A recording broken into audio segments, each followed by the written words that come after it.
Hi friends, ఎలా ఉన్నారు? మేమైతే బాగున్నాం. ఈరోజు ఏమైందంటే మా క్యాష్ బాబుకి ఆ లక్క వస్తుందని చెప్పాను నేను. అయితే మార్నింగ్ ఇంకా బయట చూసేస్తున్నాడు. వాళ్ళ డాడీ కిందకి వెళ్ళారు తీసుకురావడానికి, వర్షం వస్తుందని. అయితే ఇక కిందకు వంగి ఎప్పుడు తీసుకొస్తాడో వాళ్ళ అక్కని అని తీక్షణంగా కిందకు చూస్తున్నాడు ఫ్రెండ్స్. ఎంతసేపు క్యాష్ బాబు వచ్చే కాళ్ళు అవుతే వద్దు నాన్న అని చెప్తున్నా సరే, వాళ్ళ డాడీ బయటకు రావాలా, వెళ్ళేటప్పుడు చూడాలా, అప్పుడు లోపలికి వస్తాడు తాయితీగా. వాడికి యాంగ్జైటీ లోపల అక్క వస్తుందని చెప్పాం. వాడికి పేర్లు బాగా నోటడేమో, దాత్రి అక్క వస్తుందిరా అని చెప్పాం. అంటే ఇంకా చూస్తున్నాడు, ఫుల్ యాంగ్జైటీలో ఉన్నాడు. ఎప్పుడు వస్తుందా అక్కని, ఎప్పుడు చూద్దామా అని. రా నాన్న, ఇంకా చాలా డాడీ వెళ్ళిపోయాడులే, వచ్చినప్పుడు చూద్ది కానీ రా అన్నాను. వచ్చేస్తున్నాడు. వస్తున్నాడు కానీ అటు ఇటు తిరుగుతాడు. మళ్ళీ లోపలికి వెళ్తే అమ్మ తలిపేసి వస్తుందేమో, మళ్ళీ నేను మిస్ అయిపోతాను వీళ్ళు చూడటం అని మళ్ళీ బయటకు వస్తాడు. ఎలాగైనా ఇంకా లోపలికి వస్తే నేను తలిపేసాను. ఎందుకంటే వాడు వాళ్ళ గ్రిల్ గేట్ వరకు వెళ్ళిపోయి అక్కడ అరిస్తే మళ్ళీ డిస్టర్బెన్స్ వస్తుంది చుట్టుపక్కల వాళ్ళకని నేను లోపలికి తీసుకొచ్చేస్తాను. ఒక్కోసారి తలుపు తీస్తే ఇంకా బయటకు లిఫ్ట్ దగ్గర వరకు వెళ్ళిపోతాడు. ఇంకా అక్కడి నుంచి చూస్తున్నాడు తీక్షణంగా. లిఫ్ట్ సౌండ్ వినపడితే చాలు వచ్చేసారు అనుకుని ఇంకా కంగారు పడిపోతూ ఉంటాడు. ఇక అక్క రావాలి, అక్క మీద పడిపోవాలి, అక్క చుట్టూరు తిరిగేయాలి, ఆ అక్కతో ప్రేమను చూపించుకోవాలి. అలా చూడండి, లాస్ట్గా అక్క ఎంటర్ అవుతుంది. ఇంకా చూడండి, వాడు పండగ మామూలుగా లేదు. అక్క వచ్చిందో ఇంకా సంతోషం, అసలు అంతుబట్టలేని సంతోషం అన్నమాట. దీనికి కూడా చాలా ఇష్టం అండి. మా చిన్న పాపకి క్యాష్ అంటే చాలా ఇష్టము. ఏంటంటే జనరల్గా ఈ క్యాష్ని పాపం అదే తెచ్చుకుంది చిన్నప్పుడు.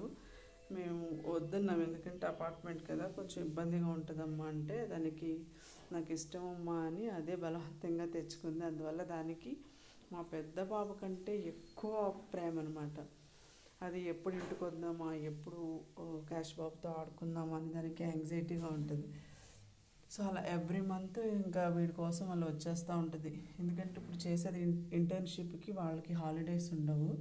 అయినా ఇంకా ఎవ్రీ మంత్ వీడి కోసము ఒక 2 days లీవ్ పెట్టుకుని వచ్చేస్తుంది.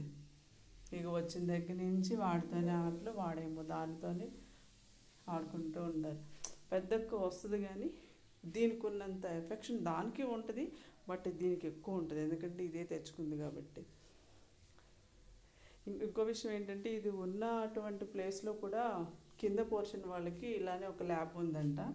అది రీసెంట్గా తెచ్చుకున్నారు. ఇది ఏం చేస్తుందంటే, పగలు కాలేజీకి వెళ్ళి వస్తుంది. ఇక సాయంత్రం నైట్కి దీని దగ్గర ఉంచుకుని మార్నింగ్ మళ్ళీ వాళ్ళకి రిటర్న్ ఇచ్చేసి కాలేజీకి వెళ్తుందంట.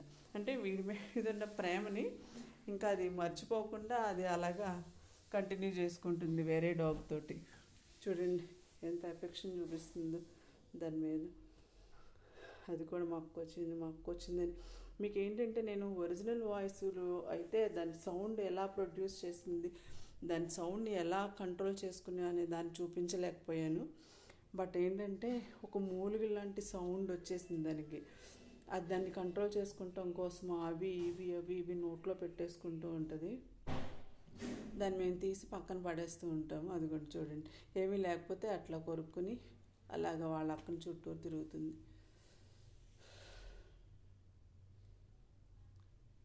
ఇంకంతే, ఇంకా అలా కంటిన్యూగా కాసేపు వరకు అట్లా ఆడుతూనే ఉంటాడు. వాడికి ఆ ఎఫెక్షన్ పోయేంత వరకు దాంతోనే ఉంటాడు. మినిమం ఒక 1.5 hour వరకు దాని చుట్టూరు తిరుగుతూనే ఉంటాడు. ఇక వాళ్ళ డాడీ వచ్చారు కదా, వాళ్ళ డాడీ కూడా కొంచెం ఎఫెక్షన్ చూపిస్తూ ఉంటాడు. మళ్ళీ డాడీ ఏమన్నా అనుకుంటాడో ఏమో మరి.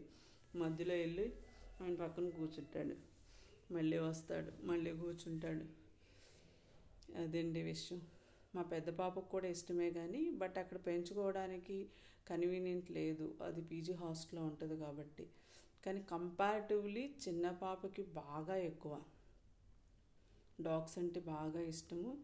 అది ఎక్కువ ఎఫెక్షనేట్గా ఉంటుంది యానిమల్స్ తోటి. చూడండి.